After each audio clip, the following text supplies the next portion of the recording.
Making headlines, the tourism minister assures the current administration is committed to addressing the national debt and ensuring the country does not go bankrupt. The tourism minister calls on all resorts to support the waste disposal service provided by WEMCO. And State Minister of the Construction Ministry announces that the Tilal Bridge project has reached 40.47% completion.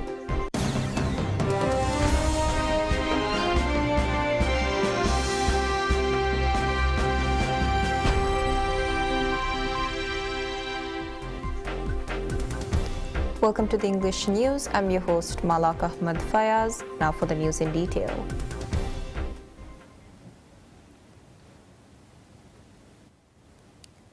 Minister of Tourism Ibrahim Faisal assures the current administration is committed to addressing the national debt and ensuring the country does not go bankrupt. He made the statement during a rally held by the main ruling party, the People's National Congress, PNC. In his speech, Minister Faisal emphasized the administration's plans for tourism development and the economic health of the country. He highlighted President Dr. Mohamed Muiz's dedication to serving the citizens and noted that the Finance Minister and the Economic Council are working diligently to secure the foreign currency needed to repay both external and internal debts. Focusing on tourism development, Faisal shared ongoing efforts to boost tourism in Huadu Atoll, Former City and Addo City. Discussions are underway to initiate direct flights from various Chinese provinces to Addo City and to enhance connectivity among the three atolls through seaplane services. Improved connectivity is expected to encourage the reopening of the Shangri-La Resort, with owners taking the initiative once conditions are favorable. Mr. Faisal also mentioned the administration's special efforts to promote tourism in Lam Atoll. 3 islands designated for resort development have been awarded to a Dubai-based company, with 1 island already paid for. The company is expected to begin work on the resorts within a few months. Minister of Tourism Ibrahim Faisal calls on all resorts to support the waste disposal service provided by Waste Management Corporation Limited, WEMCO. He made this request during the inaugural ceremony held by WEMCO to launch the new waste disposal service for resorts. In his speech at the ceremony, Minister Faisal highlighted that resorts have traditionally managed their waste by hiring private companies, a method that is not sustainable. He emphasized that WEMCO will now offer waste disposal services to resorts that register with the company and urged all resorts to sign up for the service. Mr. Faisal also stated that the launch of this service aligns with President Dr. Mohamed Muiz's policy of making government-owned companies financially profitable. He noted that WEMCO stands to earn significant income from providing waste disposal services to resorts. Addressing the ongoing issue of improper waste management at some resorts where waste is either dumped into the ocean or not taken to designated waste transfer stations, the Ministry of Climate Change, Environment and Energy has collaborated with WEMCO and resort operators to develop a sustainable solution. WEMCO launched this pilot project targeting 3 atolls, Ra Atoll, Pa Atoll and Lavin Atoll. The pilot project aims to establish responsible waste management practices at the selected resorts, with potential for expansion based on the project's success. The primary goal of the service is to address the challenges resorts face in transporting waste to WEMCO's regional transfer stations. Minister of State for Construction and Infrastructure Ibrahim Toa Mohammed announces that the Tilal Bridge project has reached 40.47% completion. The first segment of the bridge's marine precast deck near Villa Male has been successfully completed, he stated on a post on social media. The Tilal Bridge project, spanning 6.7 kilometers and connecting 4 areas, is valued at over $454 million. Signaled during the previous administration, the project highlights the strong bilateral ties between the Maldives and India. By the end of the previous administration, only 29% of the project has been completed. Despite initial delays, the final completion date for the entire project has been rescheduled to September 30th, 2026, with the connection from Male to Gurifalo expected to be finished by March 31st, 2026. However, the current administration aims to complete the Tilal Bridge project by the end of 2025 or early 2026, demonstrating their unwavering commitment to finishing the project 3 months ahead of the revised schedule.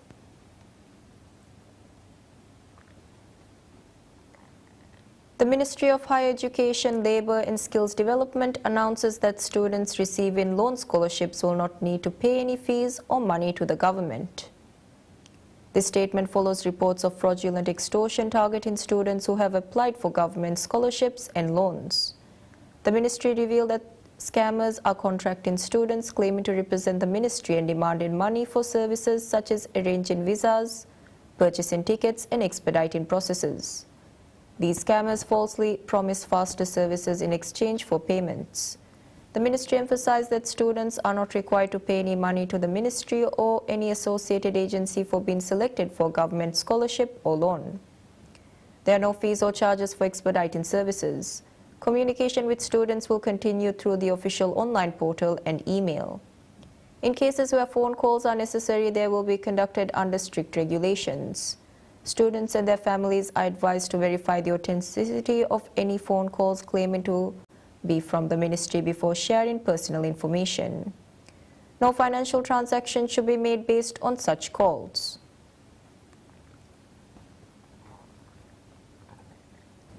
Minister of Sports, Fitness and Recreation Abdullah Rafi announces plans to build a state-of-the-art stadium in Hurumale within the current administration's 5-year term. In an exclusive interview with PSMNEWS, Minister Rafi highlighted the critical need for a high-quality stadium in the Maldives. He disclosed that the land has already been allocated in Hurumale for this project. Initially, the land was under the control of the Ministry of Construction and Infrastructure due to the transition of government. However, it has now been transferred to the appropriate agency and efforts are underway to secure the necessary funding for the stadium's construction. Minister Rafi also revealed that architectural drawings and designs are already completed. The focus is now on securing the funds required to begin construction as soon as possible.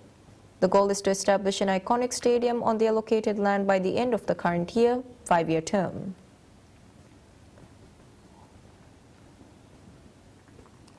The Air Service World Congress successfully concludes with over 150 aviation delegates from across the globe.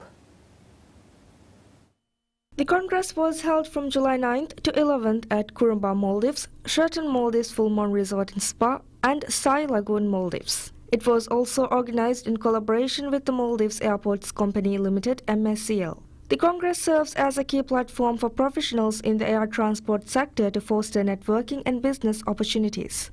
The opening ceremony took place at Sheraton Maldives Full Moon Resort and Spa, while the panel discussions and closing ceremony were hosted at Kurumba, Maldives. Networking events were also held at Sai Lagoon, Maldives in Crossroads. Participants were also updated on the developments in Maldives' aviation sector, including the contributions of Velana International Airport, VIA, the national airline Maldivian, and local tourism operators. MSCL highlighted that the Congress offered valuable insights into the ongoing advancements in the Maldivian aviation industry and facilitated new business connections and growth opportunities. The next Air Service World Congress will be held at Hartsfield-Jackson Atlanta International Airport. This annual event, which began in 2010, continues to be a significant gathering for the aviation sector. Chief Executive Officer and Managing Director of the Maldives Airports Company Limited, MACL, Ibrahim Mohammed Sharif, unveils plans to upgrade the baggage handling system at Velana International Airport, VIA. In an interview with PSMNEWS, Sharif disclosed that MSCL is working on installing advanced baggage handling systems similar to those used at major international airports. This upgrade aims to expedite and streamline luggage inspection process, significantly improving operational efficiency. Sharif emphasized MSCL's commitment to enhancing user convenience at VIA with more improvements planned for the future. He stressed the importance of technological advancements in upgrading the airport, including the integration of data scientists to accelerate work and reduce costs. Currently, the terminal at VIA, designed for about 3,000 individuals daily, is accommodating approximately 12,000 passengers on peak days. The new terminal, spanning 78,000 square meters, will feature modern facilities such as aero boarding bridges and advanced baggage handling systems. It is expected to handle 7 million passengers annually, addressing the space limitations of the existing terminal. The new terminal will also include various food and beverage outlets, retail spaces, lounges, and other amenities. Maldives Ports Limited, MPL, signs an agreement with India's finance group to establish a permanent export service for perishable goods from India to Addu city. Previously, perishable goods were imported to Addu city from India's Tuticorin port via wooden cargo ships which would only operate seasonally. However, with the combined efforts of MPL and the Addu city Hitadu port, these goods will now be imported directly from Tuticorin port using steel cargo ships that can travel year-round. This new arrangement ensures a consistent supply of perishable goods to Addu city without seasonal interruptions. The inaugural steel cargo ship carrying 150 tons of perishable goods arrived at Hitadu port on July 10. Additionally, MPL engaged in discussions with the business community of Addu city to gather their feedback on the new permanent export service. MPL's CEO Mohammad Wajih met with local business owners, emphasizing the importance of their cooperation to ensure smooth transactions. During these meetings, business owners shared the challenges they face in importing goods and expressed their gratitude to the new MPL management for improving the reliability and ease of services at Hitadu port. The Maldives Inland Revenue Authority (MIRA) announces that it collected $133 million in revenue in June this year. The latest statistics released by MIRA show that the amount represents a 26.8% increase compared to the same period last year, but it is 28.8% lower than the forecast for June this year. The increase in revenue was primarily driven by higher collections from corporate and non-individual income tax, goods and services tax, and tourism land rent. The statistics show that the deadline for income tax filing and payment was extended in June 2023 due to the Eid holidays, unlike in June 2024. The lower than projected revenue for June this year was mainly due to decreases in collections from corporate income tax, bank profit tax, and tourism land rent. The statistics also shows that goods and services tax accounted for the largest share of MIRA's revenue at $49 million, followed by income tax at $41 million.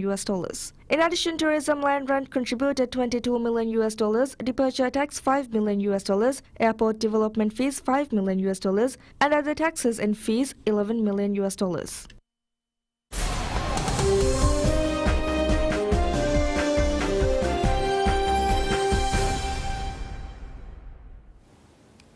China's exports grow at their fastest in 15 months in June, suggesting manufacturers are front-loading orders ahead of tariffs expected from a growing number of trade partners, while imports unexpectedly shrank and weak domestic demand.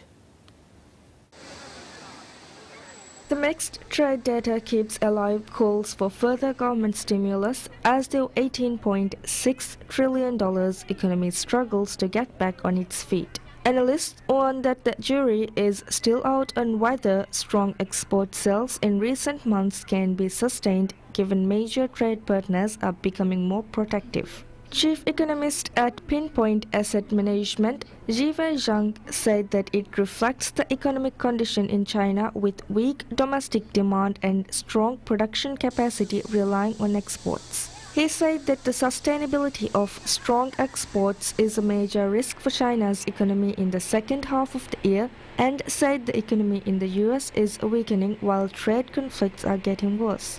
Outbound shipments from the world's second biggest economy grew 8.6% year-on-year in value in June, customs data showed on Friday, beating a forecast 8.0% increase in a poll of economists and a 7.6% rise in May. But imports hit a 4-month low, shrinking 2.3% compared with a forecast 2.8% increase and a 1.8% rise the previous month, highlighting the fragility of a domestic consumption. Stronger than expected exports have been one of the few bright spots for an economy otherwise struggling for momentum despite official efforts to stimulate domestic demand following the pandemic. A prolonged property slump and worries about jobs and wages are weighing heavily on consumer confidence. Still, as the number of countries stepping up curbs on Chinese goods increases, so too does the pressure on its exports to prop up progress towards the government's economic growth target for this year, around 5%.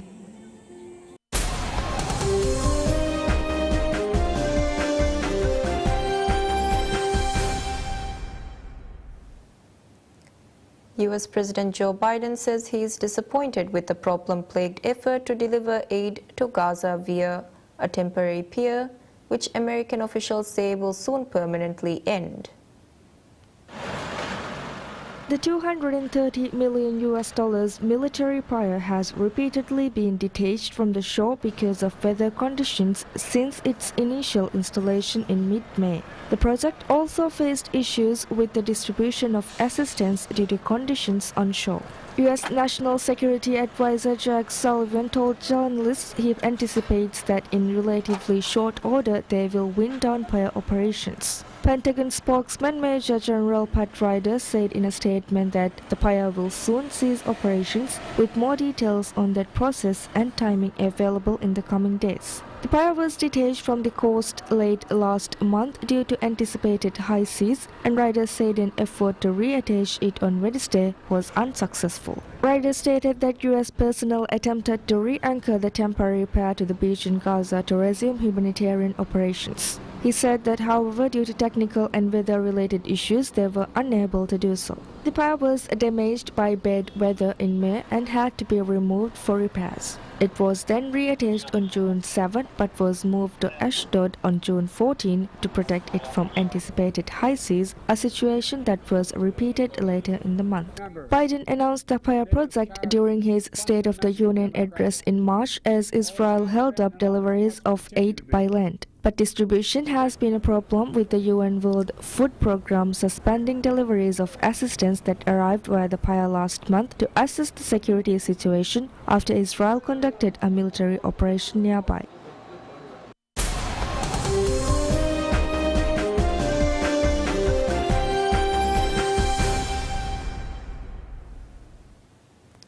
Defending champion Carlos Alcaraz and seven-time winner Novak Djokovic can set up a Wimbledon final blockbuster. However, standing in their way are Medvedev and Lorenzo Musetti, who has made the semi-final of a Grand Slam for the first time. Spanish world number 3 Alcaraz defeated Medvedev in straight sets in last year's semi-final at the All England Club before the Russian avenged the loss with an impressive last 4 victory at the US Open. Alcaraz is bidding to reach his 4th Slam final before setting his sights on becoming only the 6th man to win the French Open and Wimbledon back-to-back. It has been an uneven Wimbledon for the Spaniard, who was pushed to 5 sets by France's Tiafoe in the 3rd round and then needed 4 sets to see off Ugo Humbert and Tommy Paul. Alcaraz holds a 4-2 head-to-head lead over Medvedev, a player he likened to a wall every ball bounces back. Medvedev is looking to reach a 7th Grand Slam final. The 5th-ranked Russian, a former US Open champion, stunned top seed Jannik Sinner in 5 sets in the quarter-finals, gaining revenge for his defeat to the Italian in January's Australian Open final. Medvedev has hit 64 aces to Alcaraz's 52 so far. He has dropped served 8 times, while Alcaraz has seen his service games breached 16 times. Djokovic has equaled Roger Federer's mark by reaching a 13th Wimbledon semi-final and is 2 wins from matching the Swiss star's a record of 8 singles titles at the All England Club. Victory on Friday would take him to a 10th final at the tournament and 37th at the Slams. At 37, Djokovic could also become the oldest champion of the modern era, an impressive achievement for a man who underwent knee surgery as recently as last month. This season, he has lost his Australian Open and French Open titles and has yet to make a final on tour.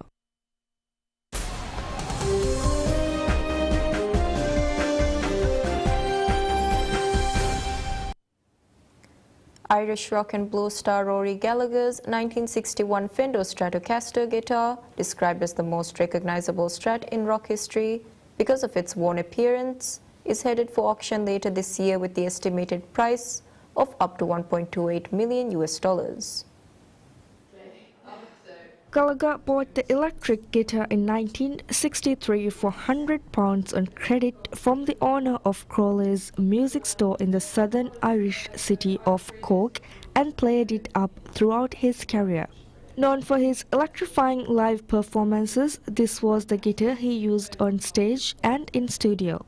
There's also a legend that says that this is the first Fender Stratocaster that came into Ireland, which makes it an important Fender guitar as well as an important Rory Gallagher guitar. The Stratocaster, which has a price estimate of £700,000 to £1 million, is the leading lot for the Rory Gallagher collection auction at Bonhams in London and features around 150 items, including other guitars, amps and accessories. Gallagher died in 1995, aged 47, and the items are being offered for sale by his family. His Stratocaster has featured in exhibitions and has been played by other guitarists such as Joe Bonamassa and Johnny Marr. Items from the sale will go on show for several days at Bonhams, London from October 12, with some highlights also on display in New York and Los Angeles later this month and in August.